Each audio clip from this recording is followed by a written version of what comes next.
नमस्ते दोस्तों, आप देख रहे हैं सिनेमा हॉल और मैं अजय ब्रह्मात्मा। आज श्याम बेनेगल का जन्मदिन है 14 दिसंबर 1934 को उनका जन्म हुआ था और वे हैदराबाद में पले बढ़े। उसके बाद मुंबई आए। मुंबई में आकर उन्होंने एड एजेंसी में काम किया, शॉर्ट फिल्में बनाई और कुछ डॉक्यूमेंट्रीज़ बनाई। उसके बाद से फिल्म निर्माण में आए, फिल्म निर्देशन में आए और उन्होंने सबसे पहले 1974 में एनएफडीसी की मदद से अंकुर फिल्म का निर्माण किया। अंकुर फिल्म शबाना आज़मी की लॉन्चिंग फिल्म है और इसे राष्ट्रीय पुरस्कार भी मिला था।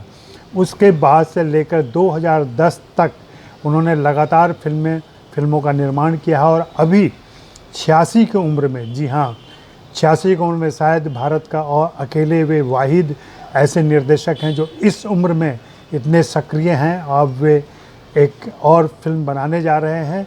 यह भारत और बांग्लादेश के सहयोग से बन रही फिल्म है जो वहाँ के सेनानी, स्वतंत्रता सेनानी मुजीबुर रहमान पर आधारित है। उनकी बायोपिक होगी ये और बांग्लादेश की सरकार ने उनको इस महान कार्य के लिए आमंत्रित किया है। इस फिल्म की शूटिंग वैसे इसी साल शुरू में फरवरी मार्च में होने वाली थी, लेकिन कोरोना की वजह से और इस पेंडेमिक की वजह से यह शूटिंग टल गई थी और अब इसकी शुरुआत फिर से शुरू हुई है। तो श्याम बाबू को बधाई और शुभकामनाएं इस उम्र में सक्रिय रहने के लिए और लगातार काम करते रहने के लिए। श्याम बाबू के योगदान की बात की जाए तो उन्होंने हिंदी सिनेमा में समांतर आंदोलन की शुरुआत की, पैरेलल सिनेमा जिसको हम कहते हैं। और पैरेलल सिनेमा के तौर पर उन्होंने एक बहुत तथ्यपूर्ण और ज़रूरी समसामयिक और रियलिस्ट फिल्मों का निर्माण शुरू किया। इन दिनों बहुत चर्चा चल रही है किसानों के मूवमेंट के बाद से कि भारतीय सिनेमा में गांव कहाँ चले गए हैं।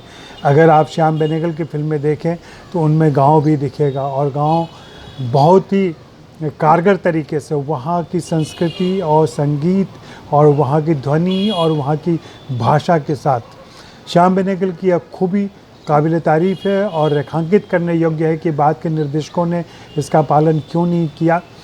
समांतर आंदोलन के दौर में ये बहुत खूब हुआ, क्योंकि आप देखें केतन मेहता की फ़िल्म देखें, आप सईद मिर्ज़ा की फ़िल्म देखें, आप प्रकाश झा की फ़िल्म देखें, सब में स्थानीय भाषा पर जो है, हालांकि सबकी भाषा हिंदी है, लेकिन आप उस फिल्म को देखते हुए, उनकी फ़िल्मों को देखते हुए आप महसूस कर सकते हैं कि यह किस देश के किस इलाके की फ़िल्म होगी।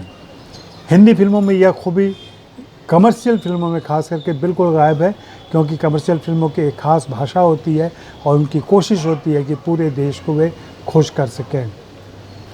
श्याम बाबू बहुत ही ज्ञानी, जानकार और विद्वान व्यक्ति हैं और हिंदी सिनेमा पर, भारतीय सिनेमा पर, अंतर्राष्ट्रीय सिनेमा पर उनकी जानकारी बहुत ही विशद, विपुल और सामयिक है। उनसे कुछ भी आप पूछें, उनके पास हर सवाल का जवाब रहता है और जानकारीपूर्ण जवाब रहता है। ऐसा नहीं कि बात बनाने के लिए कोई बात बोलते हैं। राजेश्वरी सचदेव ने एक बार मुझे बताया था, जब वे फिल्म की शूटिंग कर रही थी उनके साथ, तो कि अगर श्याम बेनेगल के सेट पर टेबल पर 4 एस्ट्रे भी रखे हुए हैं और 2 एस्ट्रे रखे हुए हैं या कोई भी फूलदान रखा हुआ है, तो वे उसकी वजह जानते हैं कि क्यों रखा हुआ है। आर्ट डायरेक्टर यूं ही नहीं रख देगा उसको। और देश के जाने माने आर्ट डायरेक्टर ने उनके साथ काम किया है और वहाँ से लोग निकले हैं। उन्होंने बहुत सारी प्रतिभाओं को मौका दिया, प्रतिभाओं को नर्चर किया, पोसा, पाला और उनको निखरने का, उनको खिलने का, उनको विकसित होने का पूरा मौका दिया है। इसमें अनगिनत नाम गिनाए जा सकते हैं। कलाकारों के नाम हैं, कॉस्ट्यूम डिज़ाइनर के नाम हैं, सेट डिज़ाइनर के नाम हैं, आर्ट डायरेक्टर्स के नाम हैं, स्क्रिप्ट राइटर के नाम हैं। उन्होंने बहुत सारे नए स्क्रिप्ट राइटर के साथ काम किया। तो इसकी एक लंबी परंपरा रही है। और हिंदी फिल्मों में आजकल जो क्राउड फंडिंग का मामला चल रहा है, आप याद करें मंथन को। मंथन हिंदी की पहली फिल्म थी जो क्राउड फंडिंग से बनी थी। उसके लिए गुजरात में 2-2 रुपये जमा किए गए थे सभी व्यक्तियों से और उस पर वो फिल्म बनी थी। वैसे ही उनकी निशांत देख लें, निशांत कितनी खूबसूरत फिल्म है।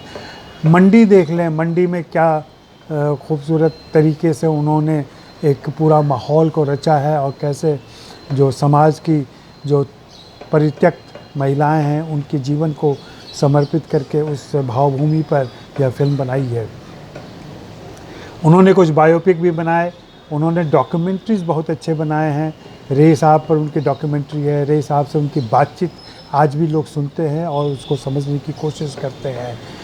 उन्होंने बहुत सारे टीवी शोज़ बनाए, टीवी शोज़ में भारत एक खोज उनका महत्वपूर्ण काम है जिसे बार बार देखा जाना चाहिए और पिछले दिनों उसे फिर से प्रसारित भी किया गया था।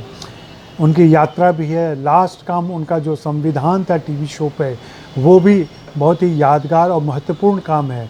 भारतीय संविधान पर अभी जिस तरीके की आंच आ रही है और ऐसा खतरा लग रहा है कि उसे बदला जा सकता है, वैसे समय में संविधान की पूरी बुनावट और बनावट और उसके निर्माण के लिए जो बहसें हुई थी उनके बारे में समझने के लिए आपको संविधान भी देखना चाहिए।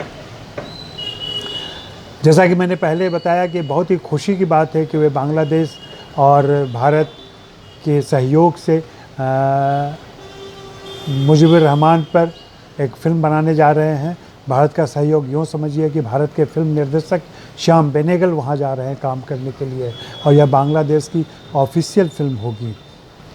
जी हाँ, और मुजीबुर रहमान ने ही अगुवाई की थी और बांग्लादेश में जो ईस्ट पाकिस्तान से वो बांग्लादेश हुआ था, हाँ इसमें इंदिरा गांधी ने ज़रूर उनकी मदद की थी, लेकिन ये सारा अभियान मुजीबुर रहमान का था, इसलिए उनको याद करना ज़रूरी है।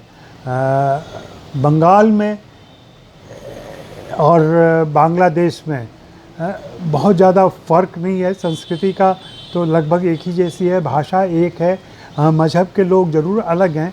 वहाँ पे अधिक मुसलमान हैं, बंगाल में ज़्यादा हिंदू रह गए हैं, लेकिन बंगाल का विभाजन, संस्कृति का इतना बड़ा विभाजन था जिसका सदमा आज तक हम झेल रहे हैं। जो पंजाब में हुआ वही बंगाल में हुआ था, लेकिन पंजाब में ज़्यादा हिंसक हो गया, बंगाल में इतना हिंसक नहीं हुआ था।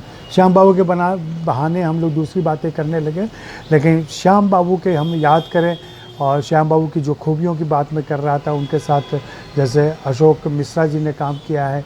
अशोक मिश्रा जी उनकी खूबियों के बारे में बताते हैं कि एकदम अत्याधुनिक डायरेक्टर हैं वो। उनको दुनिया की ताज़ा गतिविधियों की पूरी जानकारी रहती है, राजनीति की जानकारी रहती है, फिल्मों में क्या हो रहा है इसकी जानकारी रहती है, तो वे बिल्कुल अपडेटेड रहते हैं। उनके साथ इन दिनों अतुल तिवारी काम कर रहे हैं। अतुल तिवारी के पास अनेक संस्मरण हैं श्याम बेनेगल की विद्वता के बारे में बताने के लिए, उनके व्यक्ति के बारे में बताने के लिए और उनकी फिल्म मेकिंग के स्टाइल पर बताने के लिए। कभी इन लोगों से बातें होनी चाहिए और श्याम बेनेगल पर ज़्यादा काम होना चाहिए। श्याम बेनेगल के फिल्मों का मूल्यांकन अभी नहीं किया जा सकता और अभी वे काम कर रहे हैं, सक्रिय हैं, लेकिन उस पर अध्ययन होना चाहिए। हालांकि विश्वविद्यालयों में उन पर एक गंभीर फिल्म मेकर के तौर पर चर्चा तो ज़रूर होती है, लेकिन ऐसी कोई किताब या ऐसा कोई शोध या ऐसी कोई बात अभी तक नज़र नहीं आई है जहाँ पे श्याम बेनेगल पर एक विशद चर्चा देखने को मिले और उनके योगदान को तरीके से समझा जा सके। तो मैं श्याम बाबू को फिर से बधाई भी देता हूँ, शुभकामनाएं देता हूँ कि वे सफल हों। मुझे यह मौका मिला था कि मैं उनके साथ 2 फिल्मों की शूटिंग पर था और जुबैदा के समय तक भी उनसे जुड़ा रहा था। सिनेमा के बारे में जो थोड़ी बहुत मेरी समझ है, जो मैंने उन्हीं से सीखा है, आरंभिक दिनों में उनकी संगत से मुझे बहुत फ़ायदा हुआ था। धन्यवाद।